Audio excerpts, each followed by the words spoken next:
Hey, Coffee Conversations with Greg J is on. Good morning, Greg J here. Top of the morning to you. Man, hearts are heavy today. We lost Vin Scully.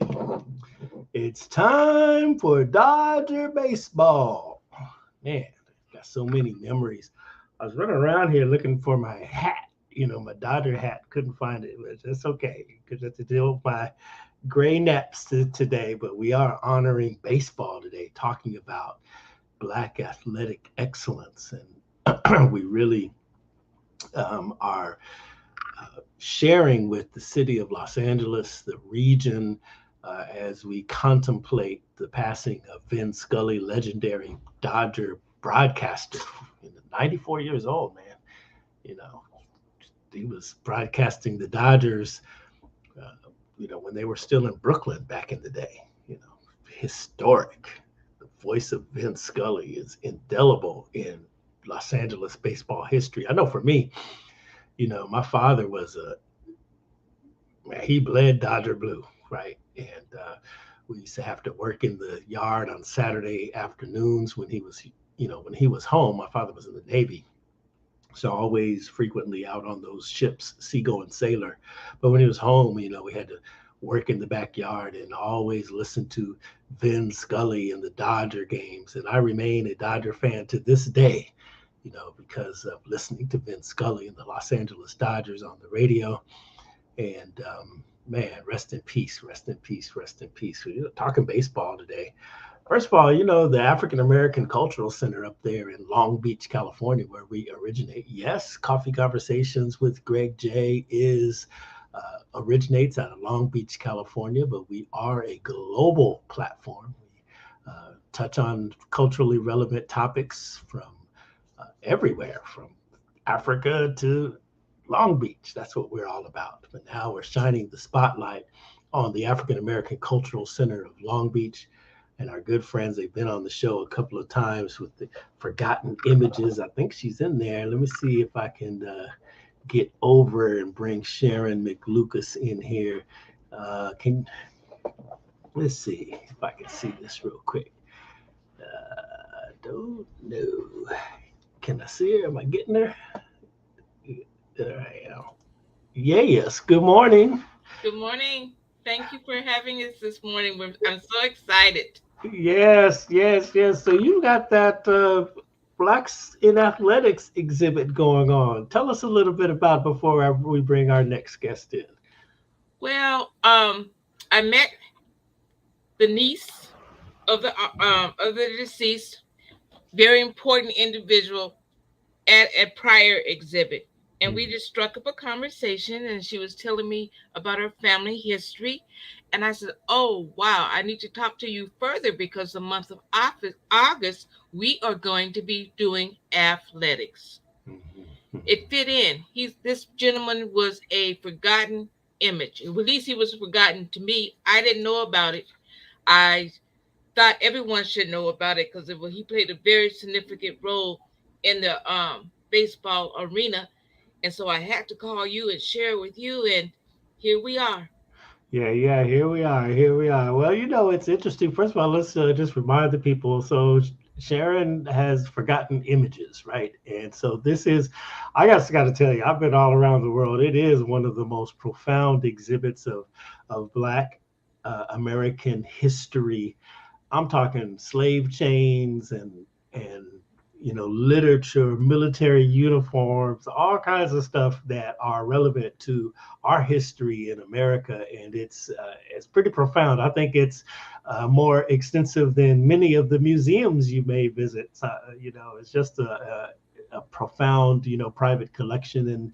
And Sharon goes around and shows them at different venues and locations. And the African American Cultural Center, you can go up there on 4321 Atlantic in the beautiful city of Long Beach and see some of the stuff. And now she's sharing with us black athletics. I think I've been practicing how to say that there, Sharon. Black athletics, without tying up my Yes, tongue yes, there. yes. Yes, yes.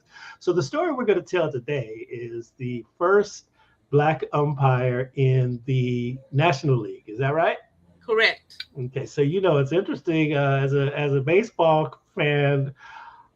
I don't give a care about those umpires until you said it. I started thinking about it. It's like, wow, this is pretty profound. We never heard of this story and everything. So why don't you go ahead and introduce our guest so we can kind of take the look under the hood of this the first black umpire in the National League. Yeah.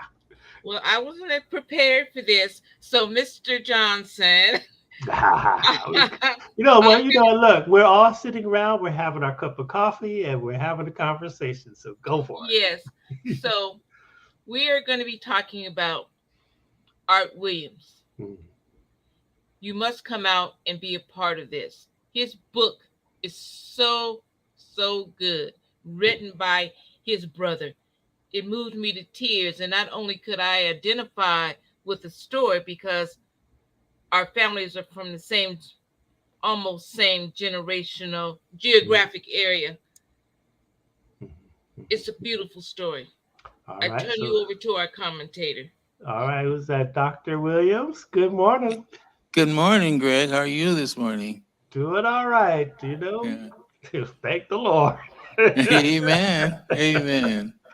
Yes, yes. All right. So look, all right. Here I am. I'm a baseball fan. I heard about this story, and I'm just thinking, I mean, we grew up in the neighborhood and playing little league and all this here. And the question was always who was going to be the best black pitcher or this, thus, and so. But nobody ever said, "Hey, I'm going to be the first black umpire in baseball." Wow, what a rarity! Speak about it a little bit. Give us a little background about your brother. Well, his primary goal at first was to be a pitcher, professional pitcher, which he was. He was signed. He was the first black pitcher signed with the Detroit Tigers back in '53 at 18 years old. Uh, when he signed on the dotted line, he was given a bonus of $100. Can you believe that? And then Wow. Art just generally just gave it to our papa, as we would call him.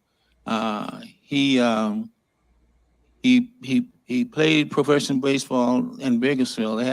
Detroit had a farm team there, and the first game that Art pitched, he went 16 innings and won it in San Diego, and that was a fest. I mean, the beautiful things for my parents and I to see. So, but he got hurt, he hurt his arm in baseball.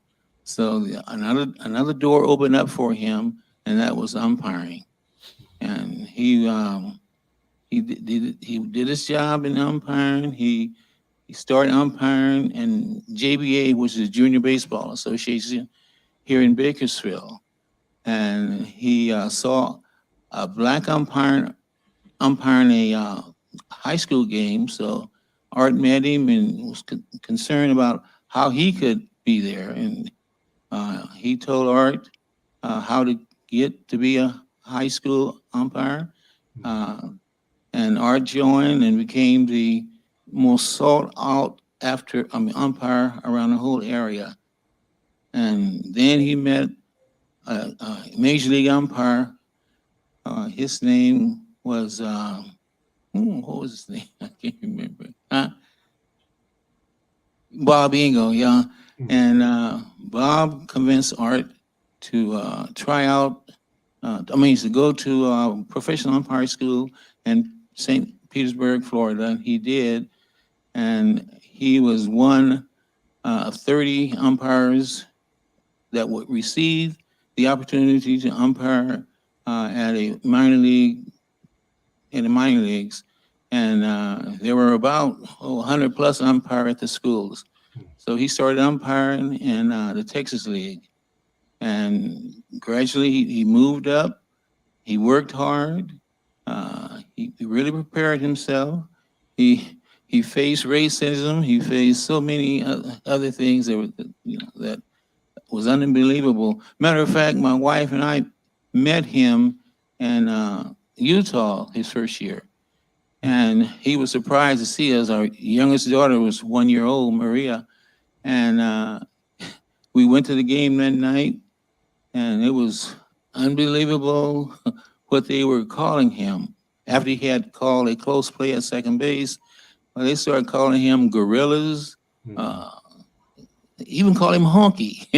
But anyway, they called him coon, and my wife and I were sitting in the stands just looking at me. Those people just went crazy, But Yeah. Art just went on, did his job. It didn't bother him because he was concentrating on what he had to do. That's what he told me. Because I asked him about it. I said, brother, I said, I didn't know Papa and Mama raised a gorilla. So, but he laughed and he said that, brother, I don't have an opportunity to really listen to what they say in the stand because my whole emphasis is on me doing my job, which he did. Yeah, yeah. What's interesting about what you're describing is, one doesn't really think about the amount of, overt racism that a lot of not only the athletes, but the referees and umpires, everybody participating in professional sports may encounter. And I think even unto this day, we just lost Bill Russell, the great Right. Boston Celtic, and his story is such where he tried to, when they retired his jersey, he didn't even go to the ceremony because he revealed that he had, endured such, overt racism, name calling, and all of this stuff, even across the world. Like we said earlier, Coffee Conversations with Greg J is a global platform. Even soccer players over in the Premier Leagues, black soccer players over in playing in Europe endure, the gorilla, the Mm. Yeah. nigger, all that kind of stuff going on. People, the hatred is abounding in our professional sports. But give me context there, Dr. Williams. Now, what years are we talking? This is not back in the 40s and stuff. This is like, No, he signed, like I say, he signed his professional baseball contract in '53, hmm, and he started umpiring in '69. And ah, he in September 18th, 1972, he was called up to the Major League, and he became the first black umpire in the National League. nice. So that's so I'm in high school in those days. Okay, so we were just coming. So 69 is a year after they killed Dr. King. Yes. And yes, a pivotal time in the movement. I'm just thinking out loud with us here. Pivotal time in the movement, and we began to see and recognize great gains in our community because we had overcome so much in those days. It's interesting now. Okay? So if I go and I look at Art Williams, am I going to find him in my old ebony magazines? Yes, since this project started, I Hmm. mean, his name is really getting out there, and there are people like Sharon who's given me the opportunity to put him out there and give him a place in history. So, there's a lot of literature out on him now. When I first started writing the book way back in '99, I looked in the encyclopedia what we had back then, and that there wasn't much on my brother. Maybe Oh. that was all. Mhm, So, mhm. but now, thank God that his name is getting out there. And thank you, Sharon. You're welcome. Yeah, Quite yeah, an yeah. honor. Quite an honor. I mean, wow, Sharon. I mean, this is really, really great. You never cease to amaze me with the gems that you discover as you document our history. It's just really, really exceptional. Are you a baseball fan, Sharon McLucas? Yes, like you, I sat on the front porch with my father, all the that came from Prescott, Arkansas, and we would listen to the games. And a very story I always tell is that I must have been 10 and there were no girls in our neighborhood. So I always played with the boys. But on this one particular weekend, my father said, come up here and listen to the game with me because you're too big to play with the boys again. Right. So Yeah. it was good. It was good. I have so many memories. Mm-hmm. And can I share something with you guys? And you'll see it on this weekend at the event. Sure. They just inducted Buck O'Neill into the Baseball Hall of Fame. Wow. About 10 years ago, I was in oh Lord, what's the name of the city? I was at the baseball the African American Baseball Museum, and I got assigned Buck O'Neill ball. Wow. That's Wow. fantastic. Wow. That's Yes, yes. fantastic. Really not really nice. So let's see. Back in those 70s, that's when the Pittsburgh Pirates were reigning heavy. Willie Stargell, Willie Horton, those kind of types of guys. Let me ask both of you now when we talk about baseball, and it's just generally speaking here. So, I know we aren't experts, or maybe we are, it seems to be like back in these days that we're talking that Art Williams came up as the first black umpire in the National League. We knew in the neighborhood, the kids, we knew the names of our baseball stars. We knew, like I mentioned, Willie Horton, Willie Stargell, Doc Ellis, Roberto Clemente. I mean, it goes on and on. On the Dodgers, you had Manny Mota, all these guys. It appears that some of our folks don't know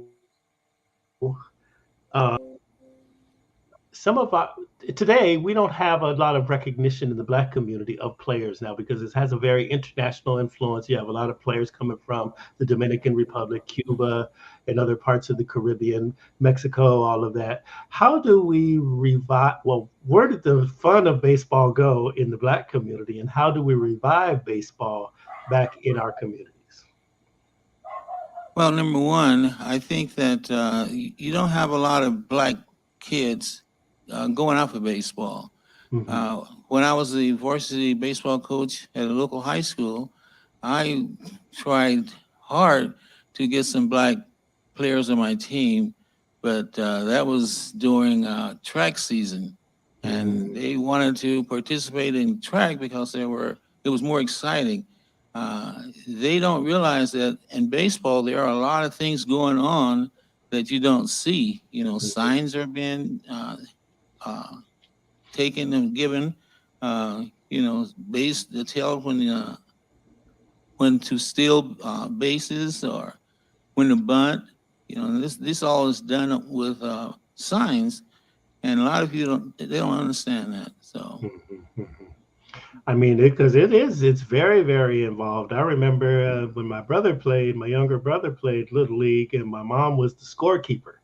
So I would sit next to her during his games, and all of the little symbols in the scorebook and all of the stuff that you're talking about. There's a whole hidden game going on in Right. baseball, but it's a thinking person's game, I guess. Yes, it is. Mhm, mhm, mhm. I What do we need to do to revive it? And then go ahead, Sharon. But what do we need to do to revive baseball in? I know they used to have a program called Reviving Baseball in the Inner City. So what do we need to do to revive baseball in the inner city? is that directed towards Dr. Williams or me? Y'all. Oh yeah, yeah. Well, I can speak for my particular geographic area in the Long Beach area. Mhm, I can recall when there used to be um, little leagues that were made primarily of people of that look like us. mhm, Where they went, I don't know. I mhm, think it needs to be reintroduced. Um, I've had some fierce conversations about nationalities in baseball, and mhm, I always win. mhm, Um, I tell them the stories about my dad catching a baseball at a Girl Scout game from Willie Mays, and how that was at the old Dodger Stadium, and how my father and I went back into a long time. And it makes me wonder, did he have to take a shower last because he came out of the dugout, the entrance. Took him forever, but we got that signature on that ball, and I still have it to this day. The Willie Mays signed baseball. Yes, I've What? always been a collector. Always been a collector of everything, of everything. I know we have some students from California State University, Bakersfield, listening right there. Y'all don't know Yeah. Willie Mays, boy. Here I go with my Uncle Greg hat on. Back in my day, the say My hey, day also, yeah, right? it was wonderful. The say hey kid was wow. He was one of the LeBron James of the day. The famous, super famous sports icons, and certainly I remember at one point they were talking about he would be the one to break um, you know Babe Ruth's home run record, but it ultimately became Hank Aaron. Yeah. um, but yeah, I love number 24. That was my dude right there. I hated the Giants, but I love Willie Mays. You know, Yeah. I had the opportunity when Art was umpiring to meet him in Atlanta Mhm. after one of my recruiting trips. And when I went into the dugout, there was Turner, the owner of the Braves, Mhm. and also Hank Aaron. And, Mm. I was introduced to him and we talked, and it was a joyful experience for me. And when I went to sit in the stands, I sit right behind home plate, Mhm. and he and Turner came right there and sat right beside me. But Wow. this lady sitting behind me ruined the whole thing because one of the umpires saw me sitting in the stand, and he waved at me, and I waved back at him. And I sit down. This lady asked me, "Who are you?" you know, Uh, you.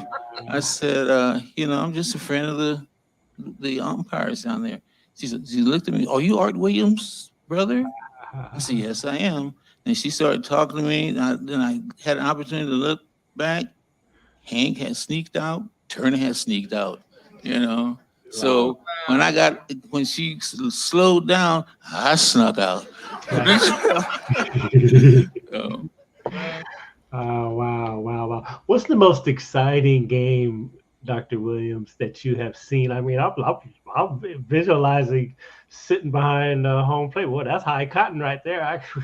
I can only dream to sit right there. But what's the most exciting game sitting up close and personal that you have seen, that you have witnessed? well, my wife and I was fortunate enough to go to the World Series free, quite naturally, when they were playing in Dodger Stadium. And I was just excited to see some of those uh, players. Who's Reggie Jackson. I didn't get an opportunity to get close to him, but we were there, and I was. Unfortunately, I'm not a Dodger fan. I'm sorry, Greg, but I was rooting for New York to win. And my wife told me, "Honey, you better sit down and be quiet." I said, "No, I'm gonna root for my team." But anyway, but the most exciting game I saw, it was in minor league. My brother pitched those 16 innings in Santa Barbara. How many To innings? me, that was 16? 16 innings. Back Wow. in those days, they didn't. We wasn't concerned about saving your arm. I mean, they would let you pitch as many innings as possible. Matter of fact, when Art hurt his arm his first year, I mean, second year he played in B League in Idaho, the Mhm. trainer was telling Art to pitch as many innings as you can to show the scouts that your arm is strong. And Mhm. Art listened to him, but his arm got weaker. Mhm. So I mean, he just received some bad information. So, Dr. Unfortunately, Williams, that when still you look at happens today. Yeah, yeah, they when you look at the pitchers today, they're throwing 100-mile-an-hour fastballs, 102, 105. I mean, it's really kind of crazy, and I guess that speaks to the advancement of, sports medicine and right. what's the major they have, kinesiology, Mm. and all of that whole thing. But, were pitchers pitching that fast in those days, and we just weren't tracking them, or has our bodies developed now where we can pitch that quickly? Well, yeah, there's things that they did as far as exercises and uh, you know, and weights and all those things that added to their ability to throw the ball faster. You know, I played a little baseball in college, but fastest ball I ever seen is about 85 miles an hour. I would be scared to stand up and play the guy throwing 100 miles an hour at me. So but this it's fabulous that they are fantastic. I mean, that they have that ability for the ball that fast and have control. Mhm. That's the main thing, just Mhm. having control of it. Yeah, because they're throwing all kind of curveball, sinkers, all that going fast. Just crazy. I Yeah. remember the Little League in San Diego where I grew up. We had a guy, I remember Milt Smith. He was legendary coming out of the Sunshine Little League, and he threw I mean, his fastball was legendary, and he ultimately got drafted by the White Sox, but I don't know if he ever went on into, get called up into the majors or anything like that. But I do know that, his fastball was just legendary in our community. Everybody knew about him, and even I grew up in the same neighborhood as Marcus Allen, Oh. couple houses down. That's our neighborhood guy right there. But Mr. Allen, his father, Red Allen, he was a legendary coach, of young people in baseball in those days. But I often wonder, was Milt and others, were they pitching, 100-mile-an-hour fastballs to be so legendary? That's what I think about sometimes. Yeah, wow, wow.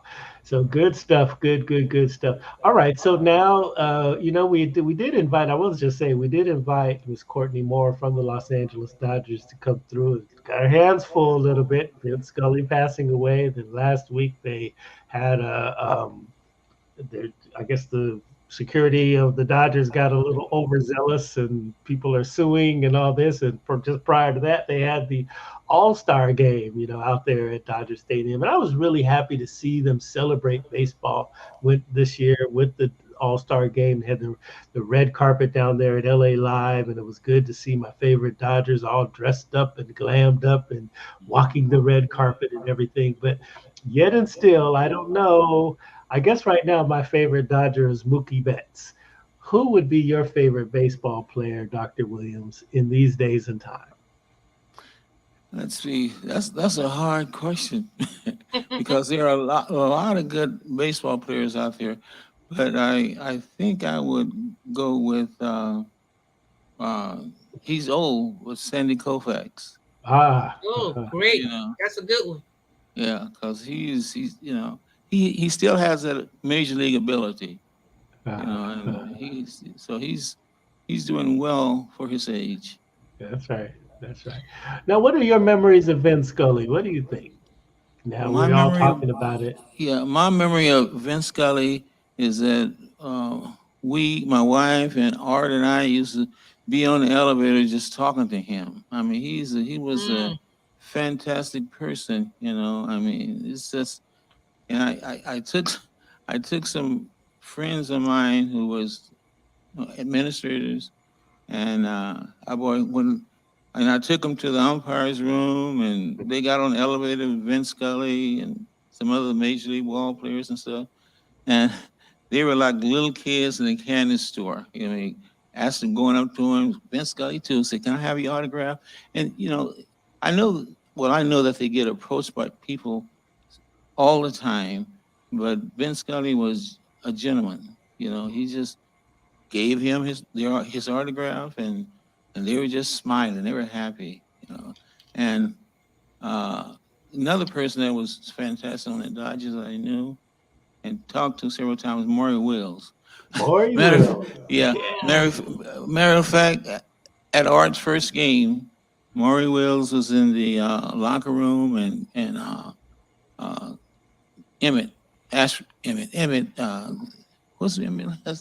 Emmett Ashford, Mhm, who mhm, was the first black umpire in the American League. mhm. And after the game, uh, my wife and I were standing out there along with his wife and family, waiting for Art. Maury Wills came to the gate, and I went up to him and said, Maury, I want you to meet my wife. So he came over there with me to buy my wife. He shook Doty's hand, and Doty backed up and said, I'll never wash my hands again. You know, I Wow. mean, it was something. He just cracked up. I mean, he just cracked up. You know, all those major league ball players, I mean, they have a job to do, and they was blessed with the abilities that they have. But they're people. You know, I know that they like their privacy like anyone else. And Art had that problem when he was out of town umpiring. People would come up to him, and he would generally give them autograph and talk to them, etc. But the only time he can get rest was he come home. You know, people didn't do that while he was home. But you know, when he was at games and after games, they would go at him. Matter of fact, there's a cab driver in Atlanta. He took us to a place to eat soul food, and he came back to get us, and he was talking about this black umpires in there in Atlanta, and Art and I was sitting in the back seat. So I asked him, I said, would you like to meet him? He said, yeah, I'd like to meet him. So I said, well, this is him right here. He turned around and started looking, forgot he was driving. So I told him that, hey, I know I have to work tonight. You know, I want to go in there all in one piece. So he took us back to the hotel, and he got out of his cab. I mean, he was, you know, he was all on Art, just touching him. And Art asked him, did he like baseball? Oh, yes, I like baseball. So he said that, would you like to come to the game tonight? And so he said, yes. And Art said, how many people are you bringing with you? And he said, 4. He said, okay. Pick 4 tickets up at the World Call Box and have a good time. Oh, he hugged Art. And Wow. but Art was that time, he was that type of person. Boy, it make me cry. Yeah. When I think about it. Okay, I'm sorry. It's all right. It's all right. That's all right. That's all right. He was so close to me. Okay. Yes, sir. We understand. You know, listening to you, Dr. Williams, and I'm saying, you know, Bakersfield does have a rich baseball history there, and now that I think about it, is it still a minor league town? No, they don't have the minor league here anymore, but they have a good Cal State baseball team. So yeah. I think we need to have a bus of your brother on the diamond that was named after him, or outside the gymnasium. So there would be a marker forever. You know, I was born in Bakersfield, and I think that could be easily accomplished. What you mean? There's a field named after Art Williams? Yes, there's a field And a named after gym? him. Yes, yes. Wow, that's So all nice. we need to do is copy the Lakers and put a bust of him there forever. I never want this to be forgotten. Yeah, this is phenomenal. I have one question, Dr. Williams. In your travels with your brother, did you ever run into any of the ball players from the Negro Leagues? No, I never had an opportunity to do that. But my daughter Maria has met and talked to a representative from there who's at this present time, she says, interested in art and art history. Is that yes? Right? So, but I didn't I'm have. telling you, I was so excited. He is really a forgotten icon, and what I do, it's important that we share. You know, Sharon, that you're absolutely right, and it's interesting. You know, the Negro Leagues. I mean, here we are again. We have a lot of young people, I guess, listening today, and you know, want to share and educate. You know, there was a time when we could not be in the major leagues, and we had the Negro Leagues. And I know my mother used to talk about Satchel Paige and Cool Papa Bell and what's my man's name? Josh Gibson. He was the home run. He was a powerhouse. Man, you know, and you're absolutely right. I've been talking to young people all this week, passing out the flyers, promoting this event this weekend, and I'm trying to pass out and keep moving, right? Mm-hmm. These kids are asking me a million questions. I said, well, I'm not the expert, but you come and you're going to meet someone and you can read about this great man and you'll be so excited. Quick story. Yesterday, I gave something to some Samoan athletes. They were football players. They didn't know much about baseball. So I started giving them the running down of the history. And they probably lived in this neighborhood where I grew up for about 2 years, and I was talking to them about football and all that kind of stuff. And then I had to give them a history of the neighborhood. I said, where your apartment building used to be a store. It used to be Rose Market, and then it was owned by African American, turned into Greens Market. And then I said, next door was a Texaco gas station. I said, where the attendant walked out and pumped your gas and cleaned your windows. And that used to be, they were stunned. About, well, how old are you? So I told them, I said, I've lived here since I was 12 years old. That's why I know all this stuff. So when I was teasing them because they play all that music, I said, back in the day, you wouldn't be blasting this music. It was nice, family-run neighborhood, and we would just send you in the house. Yeah, it's great. Mr. Williams, I have one other question. In Camden, do they have anything on art? No, they don't. No, they don't. Oh my! But I know that one of our local journalists, Rob Price, he wrote a beautiful article in the local newspaper about the book and stuff coming out. Yes. And I know for sure that paper in Arkansas wrote everything down that Bob had said in their paper. So that's the only thing I'm aware of that they knew of art.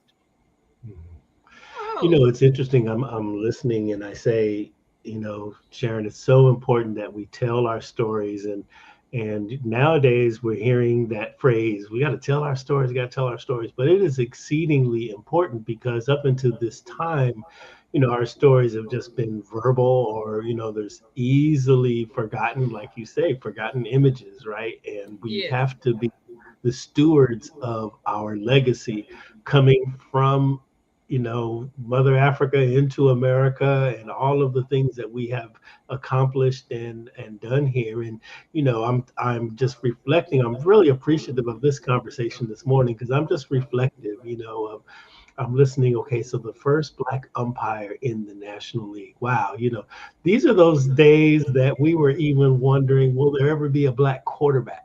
You know what I mean? In football, yes. And will there ever be a Black umpire? Will Black pitchers were minimal. It's hard to imagine that there was a time such as that, but it really was, and it wasn't that long ago. Greg, you speak of telling a story. The same gentleman I was talking about, Rob Price, he wrote a story about art. And it was in a segment on TV, and it was he won a Grammy with that story. Oh, nice. What? Emmy. I'm sorry, not a Grammy. I'm not. That's. I'm sorry. He won an Emmy. Maria must be there. for the story. That's really, really great. Yeah. Now, okay, so umpires, they carry a lot of weight because they get in arguments with the players and the managers and all that whole thing. Did Art Williams ever have that type of situation where he got into an argument with the managers, made a call that was not agreed upon? Oh, yes. He had, I think in his career, I think he had to kick out about 20 people, for things like bumping him or saying nasty things he shouldn't. Yeah. So, but he had to kick out about 20 people in his career. Yeah, yeah. Some of those managers are hotheads, and it gets Yeah, real crazy in baseball sometimes. yeah. And the umpires, they're not very well liked because of the Right. position they hold. Uh, but Art told me one time, he said, "You know what, brother?" He said, he's telling me about the authority that they have and that how they could really ruin a baseball player's career Mhm. by calling close strikes, and stuff like that. But they said that umpiring organization worked closely to be as exact as you can. So, but they still get some disagreements with some calls that they have. Yeah, so, but they do have a lot of authority. Yeah, yeah, yeah. It's interesting how you see it now. You see them. Mhm. They have sometimes instant replay nowadays in baseball. I don't like that. It's like go back to the day where it happened. When it happened, when it happened. Yeah. Yeah, yeah, yeah. All right. So listen, I want to ask you. Okay, in the '70s, um, okay, Bakersfield was a strong minor league town. I remember the San Diego Padres were the kind of the king of the Pacific Coast League when they were in the minor leagues before they made it over to the major leagues. Now, do you recall was this when Art Williams came up? Were the Padres still in the minor league? No, that's where he started his professional major league umpire. It was in San Diego at Jack Murphy Stadium, and Yeah. '72. Yeah, they were a Oh, major okay. league team then. Yeah. Okay. Did All he have right. to That's right. travel with That's right. his? I'm sorry, Greg. Go Did ahead. did Art have to travel with his family since he was on the move so much? No, his wife when he first started umpiring professionally, his wife would meet him and spend some time with him. But most of the time he traveled by himself. And that bring up a point. I used to ask him questions like, Art, how do you go from here to there? You stay 2 days here, 3 days there, and you're living out of a suitcase. He said, he just he loved the job, and he's willing to do anything to keep that going. So it didn't bother him, but I wouldn't like that kind of position traveling all the time. No. I didn't like traveling recruiting teachers because by the third day I didn't know where I was. Oh wow. Because you lose time, and you lose where locations. You have I to look think at the license plates to find out where you are. in your book you reflect on his salary and how he progressed through different stages. But when you got to the end and where he got the travel expenses and the hotels and everything, I was really smiling at that point. I said, "Oh, he's paid his dues. He's in the big time now." Yeah, I really and like that. no, he, quite naturally, the salary has gone sky high for an umpire. But back Yes. in What's the those salary for an days, umpire? beg your pardon? What's the I didn't see you salary right. for an umpire? Oh, the salary for umpires now is around 300. They get as much as 300,000 a year now, right? Plus Mhm. expense, you know. And when Art got there, they were getting something like 16,000 plus expense, and travel and stuff.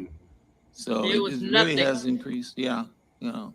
So and Del Art, I was. when we go out to eat, like when I meet him in Atlanta somewhere, he got so that he wouldn't even look at the price of the item that he was purchasing. And I brought that up to him. I said, Art, you ordering this stuff, and all you look at is what's the food that's available. He told me, brother, I work hard. I won't eat hard. So Okay. okay. I could do whatever I like. Yeah. There it is. It's funny. I was listening to a conversation recently. I think it was Oscar Robertson from the way back in the day of the NBA, and talking about, you know, in his day, superstar, right, 60s and 70s, Mhm. and them commanding top dollar, but contrasting their earnings with now you have the LeBron James and whatnot of the world, and even in baseball you have $100 million players and everything. And Mhm. they were talking about the economics of of sports finance. And um, if it's, I would be curious to hear your perspectives on the progression. So back in the day, 16,000 all the way up to 300,000. That's a, it's a lot. Are they in a union, and do they have collective bargaining, or how did it grow to be such, exponentially greater than back in the day? Well, when Art was umpiring, there was no union, but it was an at-will job. When he was after his 1977 season, the league didn't renew his contract. However, the umpires in the National League signed a petition to get him back, but that went nowhere. Then he passed in '79, but it really hurt him when they would not renew his contract. So In those days in the 70s, I'm thinking, so Kurt Flood, remember him? yes, I Yes. do. Cincinnati Reds, I guess, and he is what it was his advocacy that led to the whole free agency of the day now for baseball players. What does those types of players' actions also embrace the umpire pool? Like, if Kurt Flood is advocating for players, does the collective bargaining thus and so also apply to umpires, or do they have a separate negotiating platform? Well, the baseball players and umpires, they're two separate entities, and umpires don't get what the players get. So no, they don't work in unicism like that at all. Now, when Art Williams was umpiring, did he made it all the way to the playoffs and the World Series and all of that? Did he get a chance to He went to Philadelphia. officiate some of those? No, he that's extra pay for the umpires when they in the playoffs and the World Series. Yes. That they will get extra pay. Art did too because he he went to Philadelphia. Matter of fact, he took my mother with him to work the Philadelphia playoff game. So he got extra money for that. So did Nice. your you mentioned your mother. Oh, I'm acting like I'm the interviewer. I'm sorry, Greg. You mentioned your No, mother. this is all good. Like we Did say, your we're having father a conversation. did your father ever have an opportunity to see him play? I know he And seemed to be a very stern man. A very and stern man. my papa saw Art play in minor league, Okay. and he went to spring training after his first year in pro baseball, but he didn't get on the road much because uh, the day that Art was moved up to major league, Yes. he and some of his family and my wife and my mother and my wife's mother and Maria was a little girl then. We drove to San Diego. My dad refused to get in the car, but he did see a few games in Los Angeles, which is about little over 100 something miles from Bakersfield. But my dad didn't, when he was at that age, he didn't want to go too far. But when he was young, he did go a lot. So, but So, what are you That's saying when you say remarkable. that your father was a stern man? Are you Oh, saying yes, he that? was. You should read this Are book. you saying? Are you saying he wasn't um, supportive of Art's dreams to be an umpire? no, he was completely supportive of it, but he wouldn't. He just didn't want to go very far. He didn't like to travel very far. But my mother would. Mama would go anywhere with her. That's right. So, Yeah. but Yeah. my dad and he wouldn't. He just wouldn't support him. He was when Art was in pro ball. I know that he had an opportunity. Well, even after his first year of pro ball in Bakersfield, Mhm. Jim Perry, the manager, talked to Art, and he said the bigs were really pleased with his achievement his first year, and they wanted him to try for a AAA team. And Art was excited because that's one step on the major league. So, but Art became disappointed when, he gone. No, we're here. Art got disappointed when Tigers organization refused to pay for his fare to Arizona and the room and board. They wanted him to pay it, and Art knew that the white players would get their they would pay for their transportation and lodging. So he tried out for a b-ball team and made it, but he was very disappointed. My dad was too. The microaggressions, man. And they wanted microaggressions is systemic. Yeah, they wanted him to try out for a team in Georgia. That's when my dad and mom stepped up and said, "No, you're not going back to Georgia because he'll kill you back there." So, but my dad was supportive, Papa was supportive. Yeah, very interesting, very interesting. It's interesting to hear these stories of, exclusion in so many. Stuff still goes on today, and we see that. And I think if we can learn a lesson from the story, the legacy of Art Williams, what would you say it would be in this space here? Well, I think that I feel that if they just know his persistence, his willingness to sacrifice, his and his skill and abilities, and his dream, and how he had a second opportunity to be in a major league umpire. In life, there's second opportunities a lot of times. That door would close, another door will open. That's what happened to Art. That door for playing baseball closed, and the opportunity for him to be in a major league ballpark umpire open. So. Yeah, so I have another inquisitive question. Is the house that Art lived in, is it still there in Bakersfield? Let's see. Yes. When he signed, the house when he signed is still there, and the one that he bought after he signed is still there. I'm just thinking, like I mentioned, the bust of Art, and I'm thinking about making his house in a historical landmark there. I used to come to Bakersfield for the state track and field meet for many years, and like I said, I never heard of this story. And my grandfather and my father learned his trade of pressing clothes there. My grandfather worked on the railroad in Bakersfield when they had their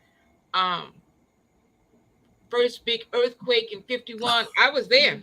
I was born in 51. So my mother said she was from Arkansas. She didn't know anything about a earthquake, but I was there. And she said how my father and her, they covered me up, and she had a hard time teaching me English because there were so many Hispanics that lived around them. It was farm town. I'm sorry? The farming area, that area. Yes, it was farming and railroad, and then I stayed there till 1955, 54, 55. And then my godparents were still there in a city called Delano. Yeah. Yeah, Delano. And we used to venture there back and forth. Dr. Williams, let me ask you a question now. Before Bakersfield, where's your people from? Arkansas. Arkansas, okay. Yes, yeah. Camden, Arkansas. We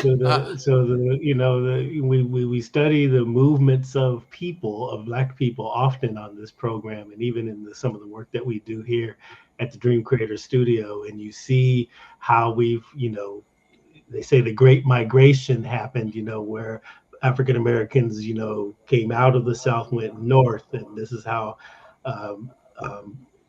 New York City and Chicago got their huge Black populations, and other cities back on the East Coast. But sometimes we don't talk about the Great Migration west. My folks came from Texas, and my dad rode the train actually out of here, out of Texas, and then joined the Navy. And so this is how my folks got here, and I'm just curious to hear. I know a lot of Black folks come out of Camden, Arkansas. My pastor, I think, might have been from that area as well. Came out to from there, Arkansas to San Diego. But yeah, interesting how the Great Migration gets us here to the West Coast. And Bakersfield is like you mentioned, Sharon. It's back in my days, it's just was known as a when I was a kid, it's just known as a farming area. Still is. Yes. Cesar Chavez. But you know what I say about Bakersfield? Bakersfield has the. Oh, I can't say that. This is not politically right. I can't say that. I'll tell you when you get here, Mr. Williams.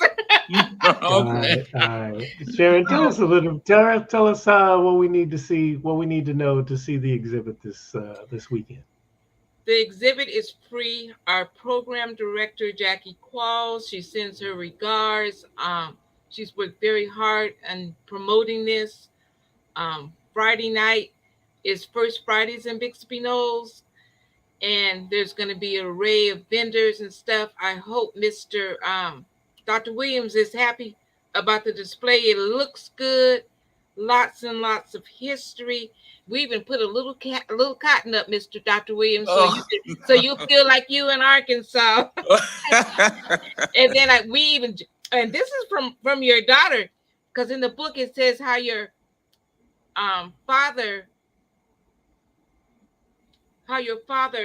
worked on the what's it called, where they put him on the farm to work off their fines and stuff. I even have Sharecropping. It was yeah, sharecropping.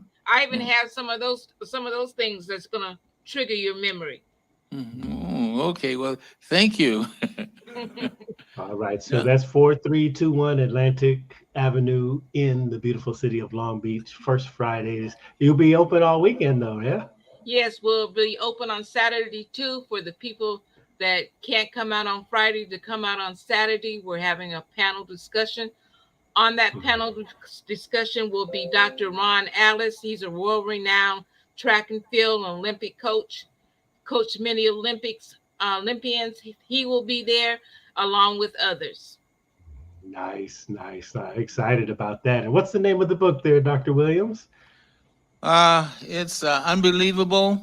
And the thing about that, the word unbelievable is what Art used to say when good things were happening. So we named the book Unbelievable, The Life Journey of Art Williams, Baseball First Black National League Umpire. Nice. Any last words you want to say to the people before we disconnect?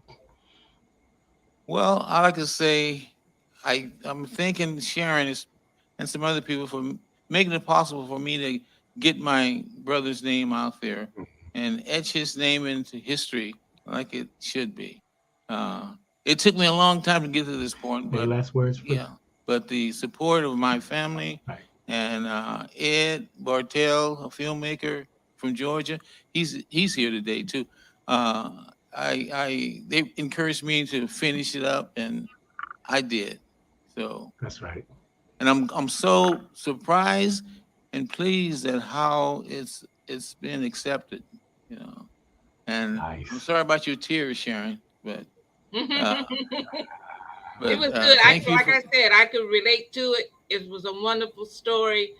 I don't think there are a lot of women that are into sports, but I take it to heart. And I always say it's about progression, not regression. Unless we share these stories with our young people, they don't know what they're missing. That's right. What's the last words for the people there, Sharon, before we sign off? You're invited to come out. You're going to miss a treat. Dr. Williams has a story that no one can repeat but him. So come out and be a part. I love it. Yeah, thank you all so much. Intriguing information today, really giving us a reflection of the sport of baseball and the history of us, in that sport. I got to tell you, when I first heard the story, I'm like, wow, we just don't think about the umpire. You know, then the umpire has a number too. What's Art's number? His number was 25, but you would see him 25. in different pictures with different numbers. I guess he must have borrowed some of the crew's jackets, you know. Mm. Uh, but let me share the story with you before you go, Greg.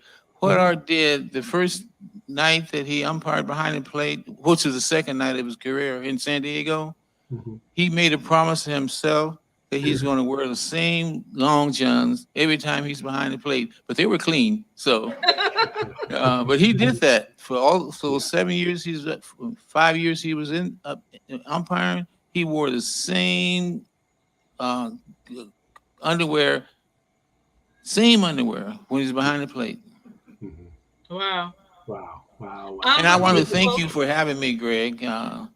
Man, I It was want to my thank you for coming. Thank you. You've got an open door over here. Come on, let's get it. We have to give a shout out to Cal State University Bakersfield.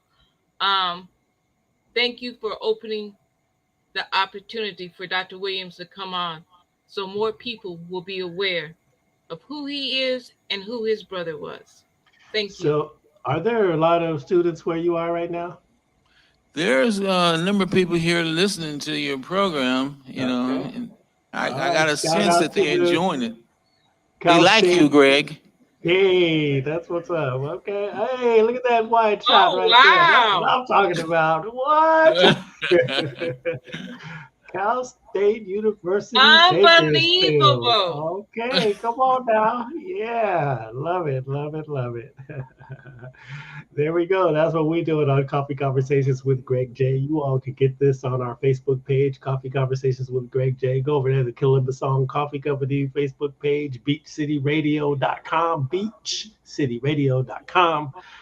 You'll find it on there. Let's see where else. Ah, yes, we're going to repurpose the audio and put it out there as a podcast. So later on this afternoon or maybe tomorrow, you'll hear this audio wherever you get your favorite podcasts. I'm talking Google, Spreaker, iHeart, Spotify, just wherever. Just Google it. Coffee Conversations with Greg J. We're going to take a little bit of a hiatus. We were waylaid by the COVID virus last week, really, really hard, and still just coming out of the COVID, still recovering and everything, but it hit us kind of hard around here, so we really need to just kind of retool it a little bit. So bear with us. We're still all about culture. We're still all about having great conversations.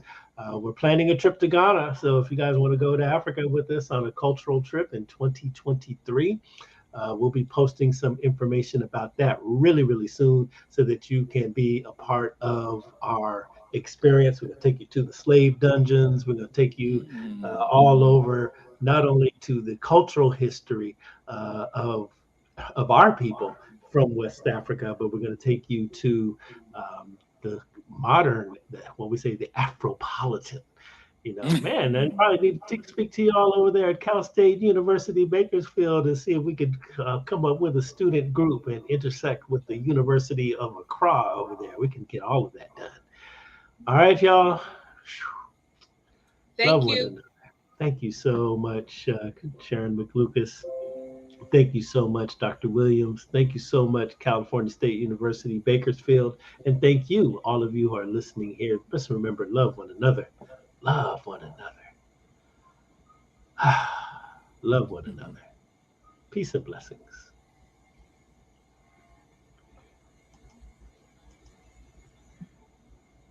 I don't know how to get out. Yeah.